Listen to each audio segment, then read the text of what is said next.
One all present here. This is Pratima from RMD Engineering College, Electronics and Communication Department. So this activity is on subject computer architecture and organization. So here we are going to see a concept called the data path using control lines using a simulator. So by this method, we'll be able to understand this concept in a deeper manner and much more clearly than that of the text in the pictures. So before going into the simulation, let's brush up with this concept. So first, we have to know that this MIPS instruction is basically divided into three classes. One is memory and arithmetic and the branch instruction. So the type of instructions which comes under memory is the load word and the store word, whereas for the arithmetic, we have addition, subtraction, and, or, and shift left. And in the branch instructions, we'll be having a branch equal to and jump. So this is the example of the instruction of load word and store word. So the major difference between this is for the load word, we'll be reading the register, we will be writing the register, whereas the data will be read, and it's totally opposite for the stored word. The register will be read and the data will be stored. So whatever be the instruction, two steps is going to be a common one. So one is the fetching of instruction and another one is fetching of operand. So instruction, it has two basic parts. One is the opcode and another one is the operand. Opcode stands for the operation which you are going to perform, like add, subtraction, and etc. And operands are those registers where the data will be stored, like this T1 and S1 and so on. And also we have to know about the format of this R type, I type, and J type. Addition, subtraction, and AND, everything will come under R type, whereas any instruction with a constant will be coming under I type, and jump instruction will be coming under J type. So for this R type, whatever be the instruction, we'll be having it as a 32-bit. So everything will be represented in this manner. So with this instruction, I'll just explain as an overview. So add stands for the opcode, and S1 is the destination, S2 and S3 acts as a source. So this add will be stored in the opcode, and the RS stands for the source 1, and RT stands for source 2, and RD is destination. This is shift amount and function. And the same lies for I type. Here, this is the opcode, RS is the source and RT is the destination, and here the constant will be stored. The same goes for J type. And here the instruction is going to be stored as a binary one. So whatever be the number we are going to provide, it's going to be stored as binary. So each function will be having its own binary. So like AND will be having as 4 zeros or 0001.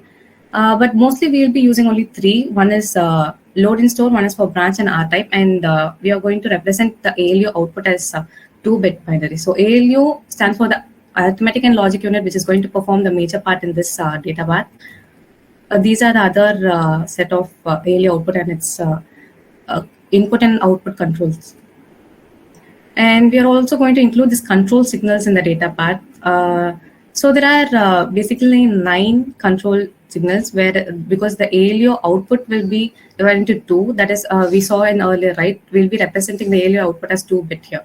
So one is register to destination, one is ALU source, one is memory to registration, one is memory read, memory write, register write, ALU output, and the branch. So whatever be the instruction will be divided into this 8 parts.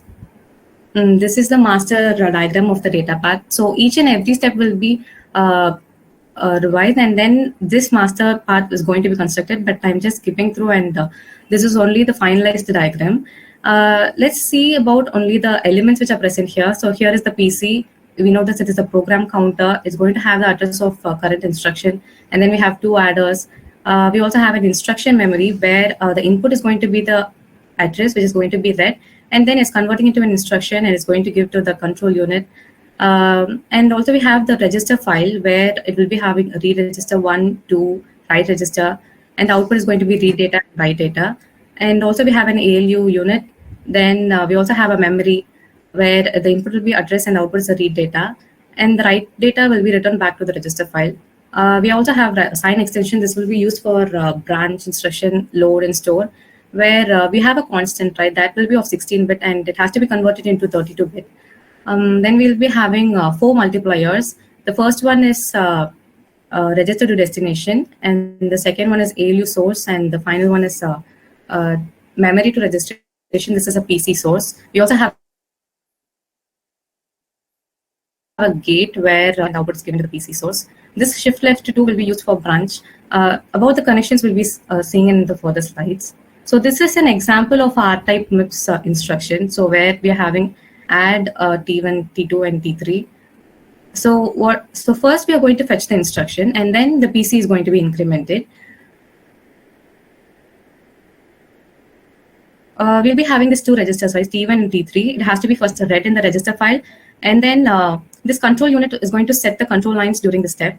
And also the ALU output of the data read will be given back to the register file. Then the result from the ALU is written back to the register file as 15:11. This will be elaborated in the next further slides so that you can understand much more clearly. This is the diagram for the path of R-type. So first we are going to start with the PC. So whatever be the instruction is going to come to this PC, right?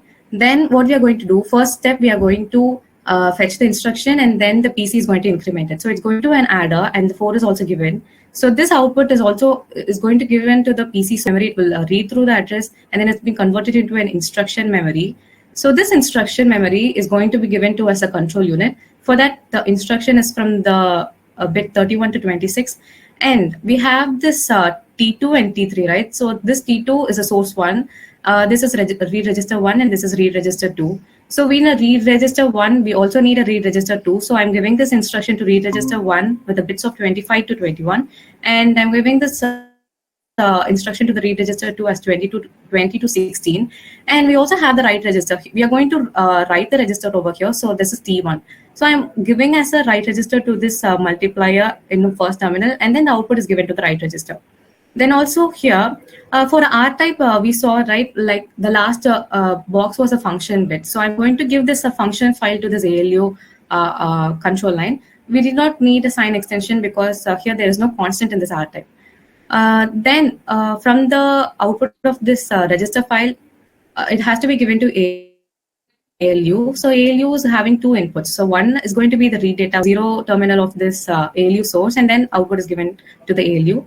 Then ALU's output have to be given to this memory to register, because in this addition or subtraction R-type, whatever be the register has to be converted from a memory or any source into a register. So this is absolutely necessary for that. But I don't require a memory here because I'm not going to store any data over here. So I'm not using this memory and register, and the output is returned back to this register file. So this is about the data path and its elements, and whatever be the elements which are using have to be highlighted. And these yellow lines are going to represent the data path lines.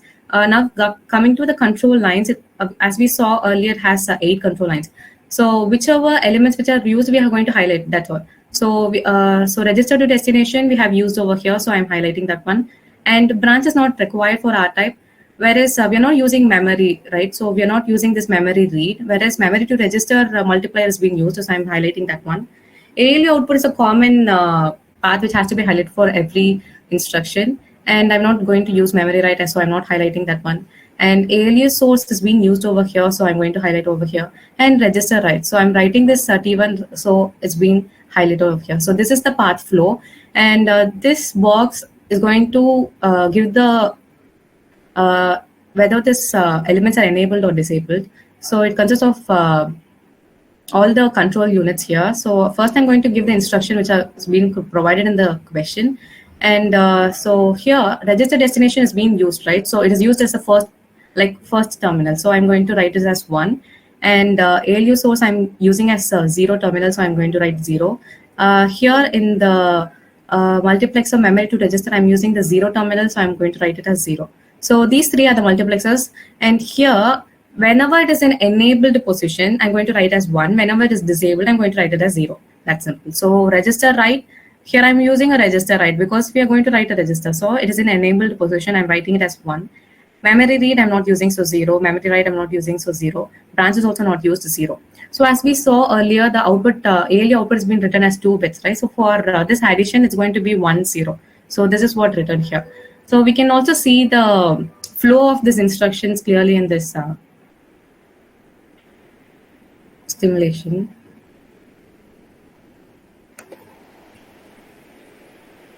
So once we click on this link, it will be opening like this page. So towards the left, you will be having R format data path. So when we click on that, it will be having AND instruction, subtraction, addition, AND instruction, and everything. So let's go with the add instruction. So you have to give any values. So I'm giving it as 2, 4. So I obviously have to get the answer as 6.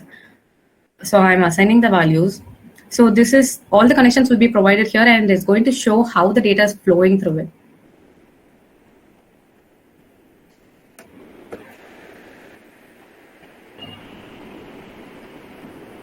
So as we can see, the instruction is fetched and then it is given to the adder, and 4 is given. So it has been incremented, and also the instruction is given to the register file, and it's given to the instruction memory. So you can say everything is going to be represented as a binary bit here. You can click on each and every block. You can see what's happening inside. So it's showing fetching instruction from this 0000100, and then it's going to be represented as this binary. Then next step is going to be the instruction from this is going to pass through the function line, the write, the read register 1 and 2, and also to the control unit.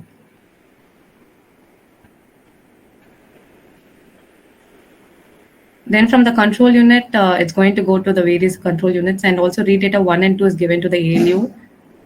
The output of this adder is given to the multiplier. And then here the information is returned back to the PC. And also the write data is given from the ALU to this write data. So this is how it's been incremented, and the process goes on. So here you can see the values. The first one is the address 1 is where the data is going to be stored, and 3 and 5 are the ones which we gave. So 4 plus 2 is going to be 6. Like this, you can perform various instructions like subtraction and everything. Then you can also use this R and I format data path. You'll be having so many functionalities inside this one.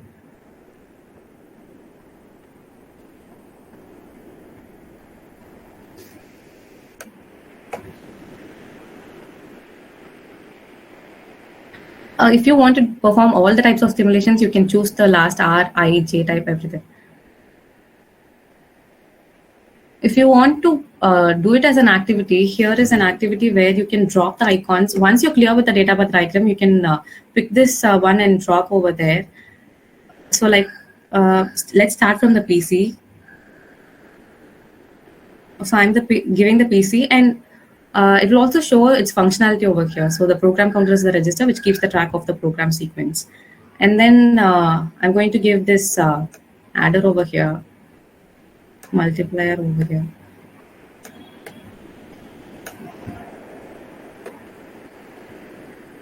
So once you give it wrong, it will be saying, please try again. So this has to be provided here.